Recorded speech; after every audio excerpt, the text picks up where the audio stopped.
Good evening and welcome to the evening news for today, Friday, April 29th, 2022. I am Timothy Jaikar and thank you for tuning in. Now let's take a look at some of the lead stories tonight. BERBICE man brutally murders estranged wife, dumps body in shallow grave. NIS earns $3.3 billion from $2.5 billion investment in BERBICE bridge, says JAGDEO. Government removes VAT on cement with immediate effect. Home Affairs Ministry, EU signed PACT to clamp down on illicit maritime trade, and deaths at hotel results on suspected poisoning expected in weeks, says Minister BENN. Now for the news in detail. More than a week after he brutally murdered his estranged wife, a cane harvester has confessed to committing the heinous crime and has led investigators to an empty plot behind his house where he dumped the woman's body. A probe into the incident was launched only after one of the woman's 3 children, popular cricketer Versamy Pramal, realized that his mother was missing and filed a report with the police on Thursday. Our BERBICE correspondent Andrew Carmichael has our lead story tonight. Dead is 53-year-old Wayne Pramal, called Datalin, a mother of 3, including West Indies left-arm spin bowler Versamy Pramal. The woman was missing since April 21st, but it was only on Thursday that a missing persons report was filed with the police after the cricketer realized something was amiss. Preliminary investigations by detectives revealed that the couple's son, Versamy, reported that his mother and father were not on speaking terms and were living in separate sections of the house. The husband reportedly moved to the upper flat while his wife remained in the lower flat. When investigators went to the couple's house after the report was filed, they discovered what appeared to be bloodstains at the home of the couple. The husband, a cane harvester, was arrested and taken into custody and interrogated, where he confessed to killing his wife. He told investigators that on the day the woman went missing, he was in the yard in close proximity to the woman's bedroom when he overheard her on the phone speaking to a male. Upon hearing the conversation between his wife and the man, he immediately confronted her in the bedroom. Argument ensued. He said he physically assaulted her by cuffing her about the body. He also confessed to choking the woman until she became motionless. Soon after, he recalled seeing blood on her body. The suspect then wrapped up his wife's body in a bedsheet, left her on the floor, and went into an empty plot, which is about 100 yards opposite their home. There, he dug a shallow grave. Continuing his confession, the suspect said that he later returned to the house where he dragged his wife's body into the hole. He then covered the hole with dirt. The suspect said he then went back to his home and went about his normal life. Police had reportedly made 3 visits to the site before they were able to find the body.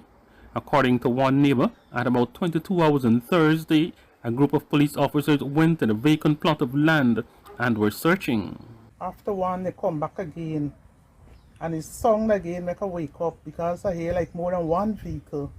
And when I look out, I see police vehicle, and then I look and see other more vehicle. So when I see they stand up and they focus in like one place and so on, actually about an hour a day. Then I hear one of the police guys say, the lady here. Neighbors say they heard rumors that the missing woman was killed. She's a very nice person. Every 4 to 5 o'clock, she is walking and do exercising on this street. 2 times, 3 times a week, and nobody ever get problem with her. She very quiet. She don't go nobody house like neighbors to neighbors, but one of a kind. And they pass right here with she, and I see I right on open up the windows them, and they pass her, put she in the horse, and that was it. Then I see they put in the police van and they gone. Did you smell anything unusual? No, I never really smell anything till this morning. When I bring she out of the hole, then the smell start to irritate. But you know now, like something like a death, it smell like when, you know, like something rank. The rankness alone you smell. The suspect remains in custody and is expected to be charged for the heinous crime. For the Evening News, Andrew Carmichael. Vice President Dr. JAGDEO said that the national insurance scheme has earned some $3.3 billion so far after its $2.5 billion investment in the BERBICE Bridge Company. According to him, this was the best investment NIS could have made since they are still earning from it. Here are the details. Vice President Dr. JAGDEO on Friday dispelled claims made by opposition Member of Parliament Valda Lawrence, who said NIS was destroyed under the JAGDEO presidency after it was made to invest in the BERBICE Bridge and other projects. But according to the Vice President, NIS has already received return payments for more than half of its investment, along with nearly $1 billion in interest thus far from the BERBICE Bridge Company. They invested about $2.6 million, $2.59 million in total. How much money did they receive back from the NIS? From the bridge? They received $2 billion in interest and payment for their preference shares, and about $1.2 billion, $1.3 billion in principal repayment. So far, they have received $3.3 billion from a $2.5 billion investment. JAGDEO said this was the best investment NIS could have made, especially since it will continue to earn more. It's the highest yielding instrument that yields more than the Treasury bill. Had they invested, they used to invest this in Treasury bills, they would not have this return. Imagine they received so far $3.325 billion from a $2.5 billion investment. And they still have a lot of subordinate debt, the preference shares and the common shares in the bridge. And they still own that, which would run into billions of dollars more. So this is the reality of the NIS investment. It was one of the best investments for the NIS. The opposition's allegations stemmed from comments made by JAGDEO during a recent outreach in Region 5, where he was asked about increasing the NIS benefit. However, the Vice President explained that NIS is currently bankrupt, but he has assured that the PPPC government will inject resources into the entity to ensure that contributors get their benefits. We'll have nothing to worry about. We will cure the deficit using whatever means, the consolidated fund or whatever other means, direct contribution into the NIS to ensure that for the next 100 years it's viable and that people can receive their benefits. What I could not commit to was an increase in benefits at that time. There could be increase in benefits, but that's not how you work on an outreach. You go there and make policy on the run. And I believe in answering people honestly. The guy asked, can you have an increase there? And I said, no, I can't commit to that, but we will cure the fund. It's bankrupt, but we'll cure it. We'll make sure everybody can get. Reporting for the Evening News, Vanu Manikchand. Guyana's Ministry of Home Affairs today signed a memorandum of understanding with the European Union's Seaport project to pursue cooperation in the fight against illicit maritime trade. The signing was done at the Guyana Defense Force Maritime Base in Kingston, Georgetown. Lawan McAllister has the details. The MOU between the Guyana government and the EU is expected to strengthen the capacities of existing and new joint maritime control units and maritime intelligence units of the CECOP network in new areas of knowledge and know-how to fight maritime and riverine illicit traffic, among other things. Signing on behalf of the ministry was the Minister of Home Affairs, Robertson Ben, while Dominique Ducasse, Program Director, signed on behalf of the EU.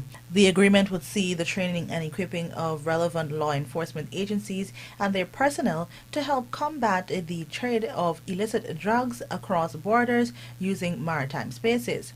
During his brief address at the event, Minister Ben said the illicit trafficking of goods, particularly in the maritime space, has devastating impacts on social and economic development as well as the public health of countries. Given Guyana's recent developments in the oil and gas sector, the country will likely see a rise in these threats. We must therefore be better equipped and prepared to combat and mitigate these threats. He said signing the MOU will reinforce the effectiveness of the CCOP Maritime Intelligence and the Maritime River Control Network geographically and technically. He said it will also enhance Guyana's capability in relation to the transatlantic efforts against the trafficking of illegal narcotics and other goods. It will sustainably enhance and integrate knowledge and expertise on maritime threats and interdiction response emanating from the transatlantic illicit trafficking routes, international and regional response, and improve cooperation information sharing at national and regional and the transnational regional levels. Meanwhile, the EU ambassador to Guyana, Fernando Canto, said that he is happy with the initiative and the successes it will generate. Luana McAllister for the Evening News.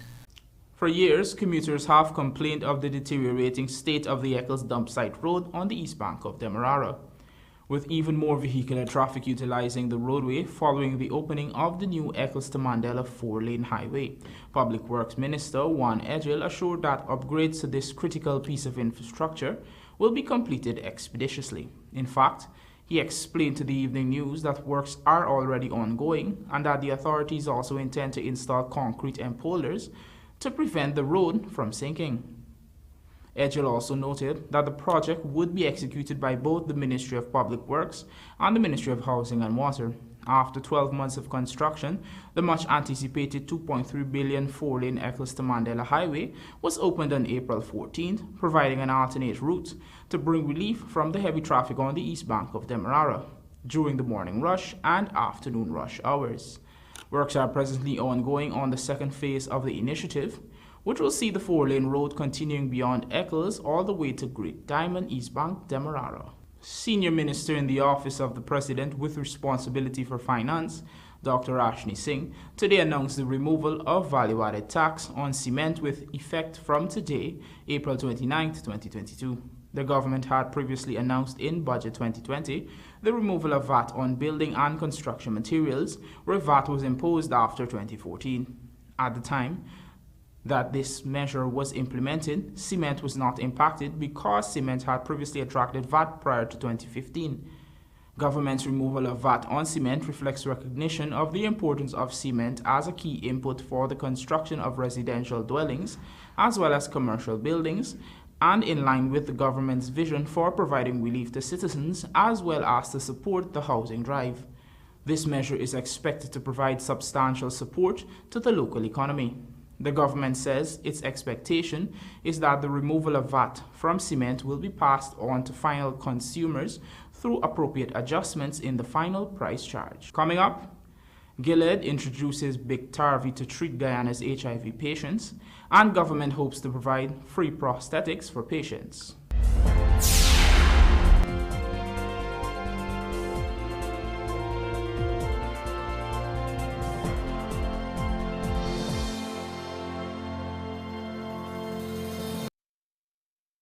Flavor, food, fun, it's back! GMS's Uncapped Marketplace returns this month with the full support of GTT via MMG and Business Solutions. Come join us for the Agro Processors Exhibition and Food Festival. Enjoy a range of local products made, mixed and blended to perfection. Check out the food court, games and other exciting attractions. It's all happening on April 30 and May 1 from 10 hours at the Guyana National Stadium. Admission absolutely free. Your child needs nutrients every day. Enfagrow has DHA and iron, which supports your child's mental development. Enfagrow has components which cow's milk does not contain. Support your toddler's growth and complement their diet with Enfagrow. Let's fuel the wonder. This product is not intended to be a substitute for breast milk. Mental development depends on various factors such as stimulation and adequate nutrition. Commercial cow's milk does not contain DHA but contains calcium and other nutrients. At John Lewis Styles, we carry only first quality men's and women's clothing, footwear, and accessories. As authorized dealers, Our items come directly from the manufacturing brands and are available in all sizes and colors. What we sell was never on display in another store. It's time you know the truth about what you buy. Come visit us on Waterloo Street. John Lewis Styles. Simply different. Flavor, food, fun. It's back! GMS's Uncapped Marketplace returns this month with the full support of GTT via MMG and Business Solutions. Come join us for the Agro Processors Exhibition and Food Festival. Enjoy a range of local products made, mixed and blended to perfection. Check out the food court, games and other exciting attractions. It's all happening on April 30 and May 1 from 10 hours at the Guyana National Stadium. Admission absolutely free.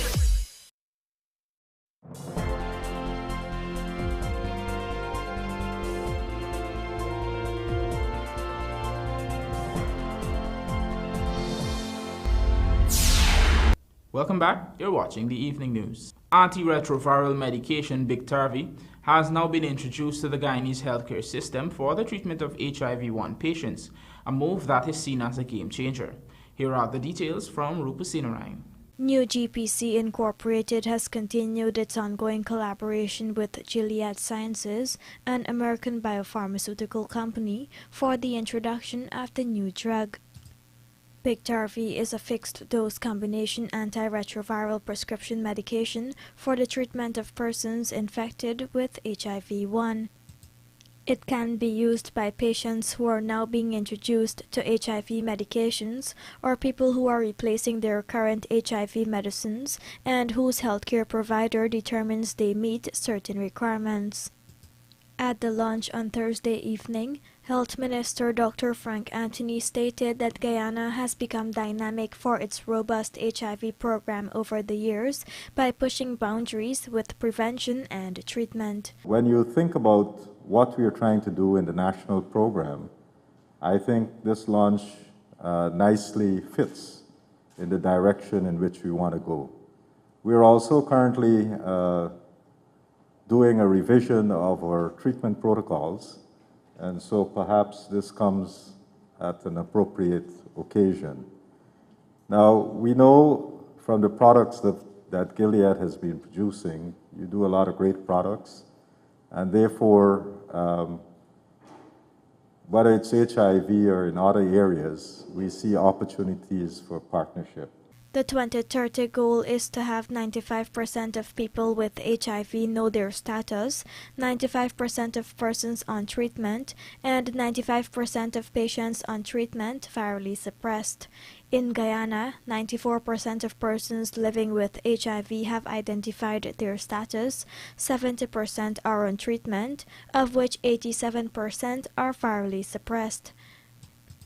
Infectious diseases specialist Dr. Moti Ramgopal noted that the drugs created now to treat HIV have been remarkably effective. Potency of our drugs, the half-life of our drugs are over 50 to 20 hours. Our binding capacity of our medications today are over 30 to 40 hours, meaning that these medications bind to the active sites. So even if you miss a dose, that binding site is still active for 2 to 3 days. Even if you miss a dose, the drug level is still there for 2 to 3 days. So when you look back at AZT, half-life of 2 hours, by the time you miss a dose 4 hours, 6 hours later, the drug levels drops. This is not happening today. When you look at Biktarvy, when you look at the drugs available now, the half-life is an incredible story. Rupa Sinarine, The Evening News.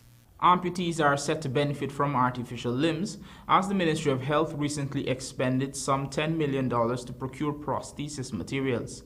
The end goal, the Ministry of Health says, is to be able to provide these services free of cost to members of the public who need them. Shane Marks tells us more.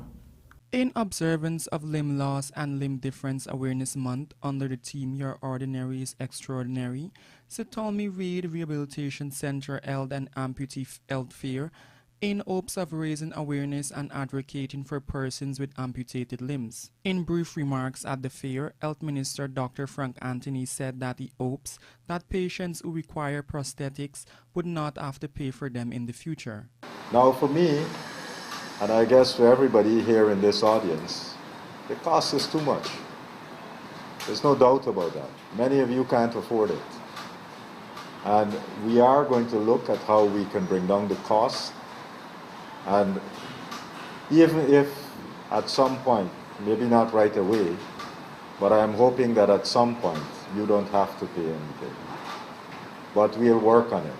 And that's a commitment that you have from us here in the ministry.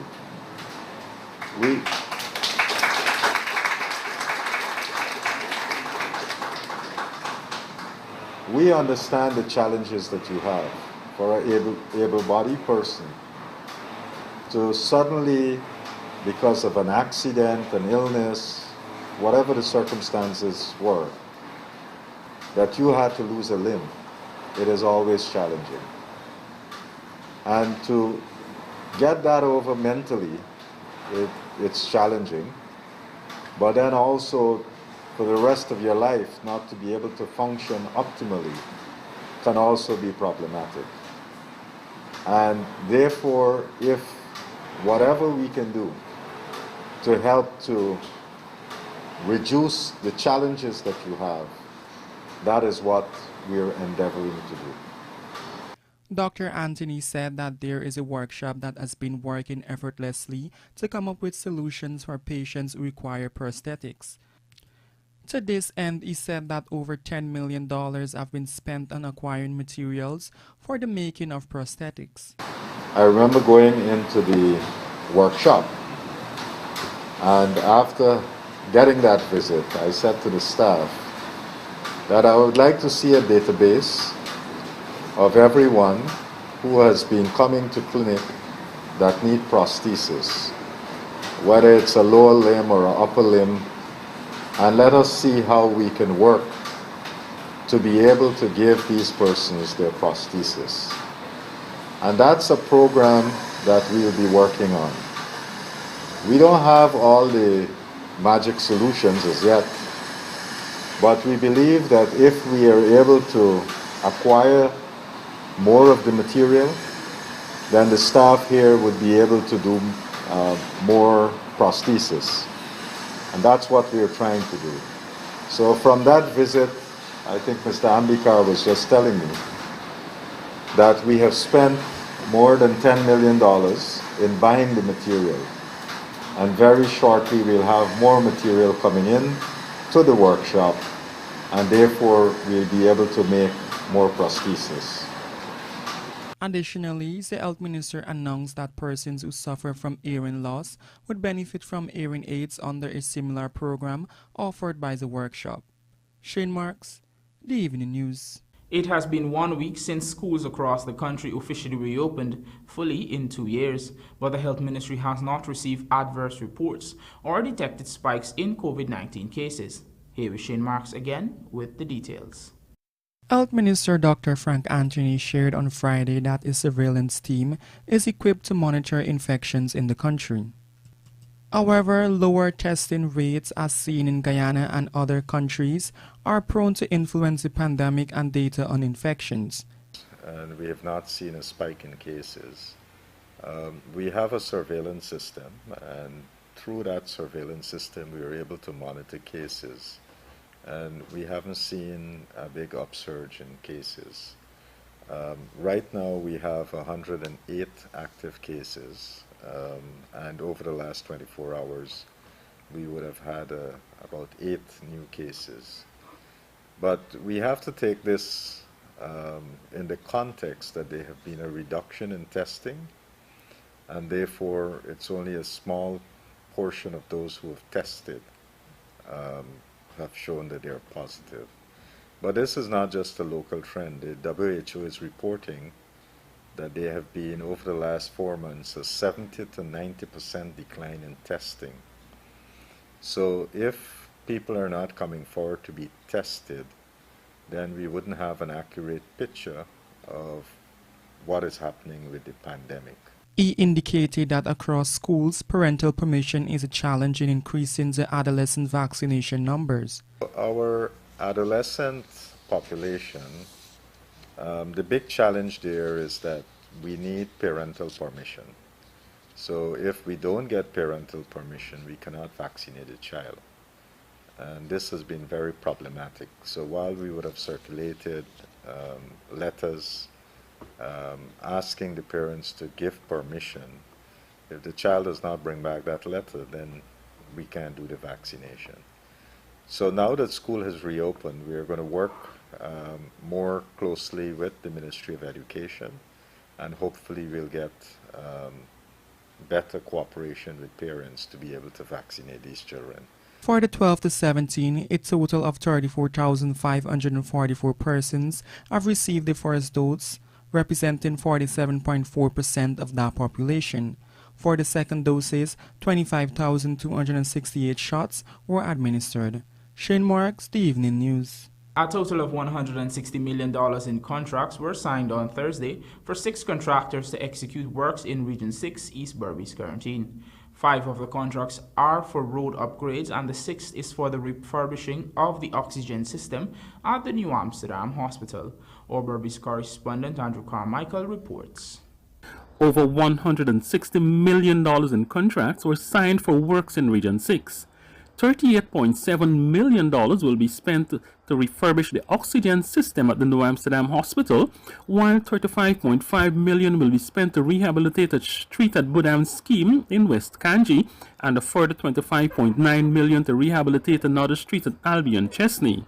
Contracts were also signed for Baldfield Street at Chesney to the tune of $17.1 million, while $24.5 million will be spent to upgrade a street at number 36 Village in the Quarantine, and $18.3 million to the main access street at Grant 1806 Crabwood Creek.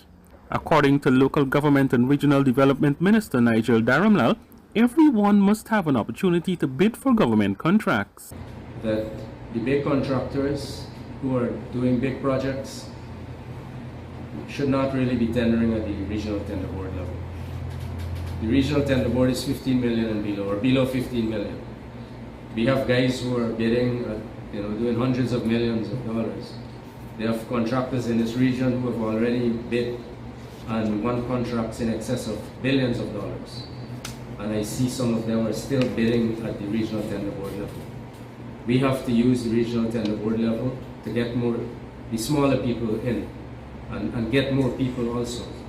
Making mention of Region 9, Upper Takatu, Upper Essequibo, Daramlal said when the current administration took office less than 2 years ago, there were 51 contractors registered in that region. Now there are 141. Region 6 moved from 126 to 173 over the same period. More are needed, Daramlal said.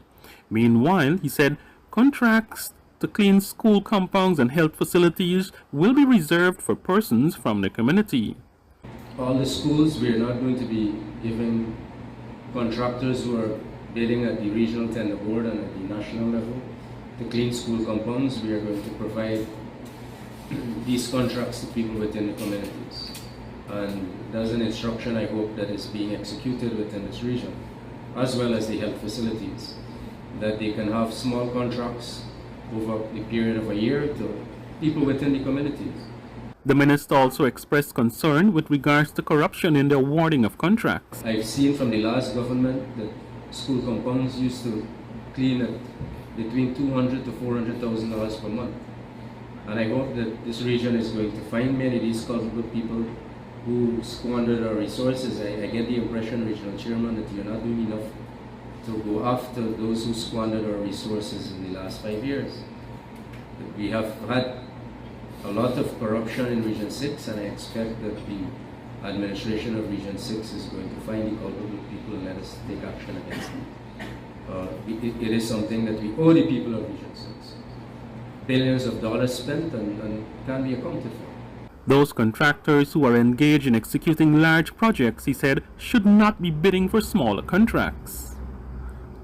For the Evening News, Andrew Carmichael. Within a week, local authorities are expected to be in receipt of results of the substance suspected to be cyanide, which was found in the vehicle in the Marriott parking lot, wherein 2 friends, Justin Teixeira and Risi Hansraj, were found on April 23rd. This is according to Home Affairs Minister Robeson Ben, who told reporters today that authorities will be sending off for testing samples taken from the stomachs of both victims after local autopsies were inconclusive on the causes of deaths of the men. Police have since advised the families to bury instead of cremating the bodies in case they have to exhume for further investigations. Here's what Minister BENN had to say on the matter. Reagents and the other issues in relation to doing that specific test were not resident at the forensic laboratory. It was not among the range of tests that they would have been doing. There were efforts which were being made to bring in some rapid test kits. I think we may get one tonight or early in the morning for the forensic laboratory. And there is also a check at one or two other labs here in respect of the specific tests. So we will send the stomach contents samples overseas. That will also be done. I don't want to express any thoughts. When we get more information, then maybe we can be able to say anything. I had a meeting with one side of the affected parties, the family, and I said that we expect to get a position within a week's time. And now for a look at the bridge reports. The Demerara Harbour Bridge is scheduled to be closed on Saturday, April 30th at 13 hours for a period of 1.5 hours. Meanwhile, the BERBICE River Bridge is scheduled to be closed on Saturday, April 30th at 17 hours 5 for a period of 1.5 hours. Football is back. GFF announces return of local tournaments, and Guyana Harpy Eagles players improve at fitness assessment. Details of these stories and more in the Sportscast sponsored by Marcorp, coming up on the other side of the break.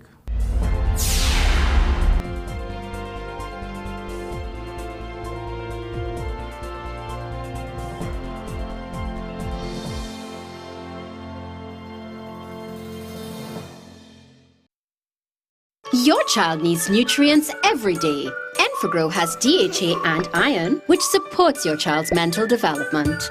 Enfagrow has components which cow's milk does not contain. Support your toddler's growth and complement their diet with Enfagrow. Let's fuel the wonder. This product is not intended to be a substitute for breast milk. Mental development depends on various factors such as stimulation and adequate nutrition. Commercial cow's milk does not contain DHA but contains calcium and other nutrients.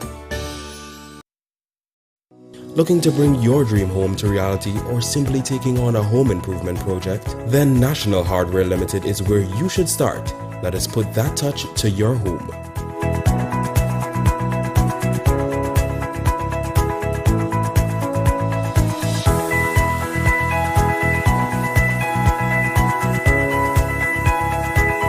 Choose from over 1,000 Berger Paint original hues for any surface.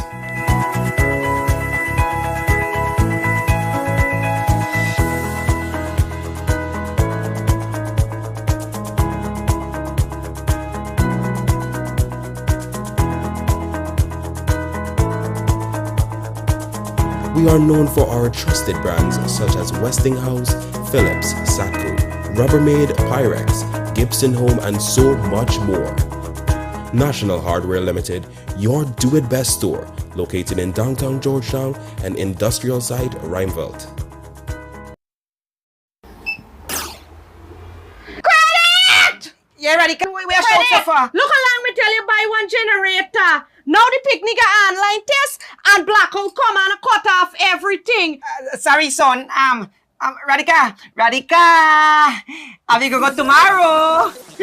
Abby go now. At Sylvie's, we stock products from more than 22 different sectors in mining, construction, food processing, vulcanizing, home improvements, and more. Are you getting generator? So this is a 3,000 better size generator. This will work for your lights, your fan, your TV, and your fridge. Well, Abby can buy one for Abby and Abby can buy one for Mommy too. Yeah, and Mommy could even key start it because all you have to do is hook up the battery and Visit us today at 31 High in Hatfield Street, where our friendly and knowledgeable team members are willing to assist you. You can also call us on 227-6243 or WhatsApp us on 623-7755 and shop via our website at www.sylviesonline.com. Abby go buy one doll pulling mill, one plucking machine, one pressure washing machine, one juice dispenser, one engine, one pepper grinding machine, one water pump, a sugar cane juicer, circle sir. We gotta get alright, food warmer. We gotta get. What are you looking at? Your child needs nutrients every day.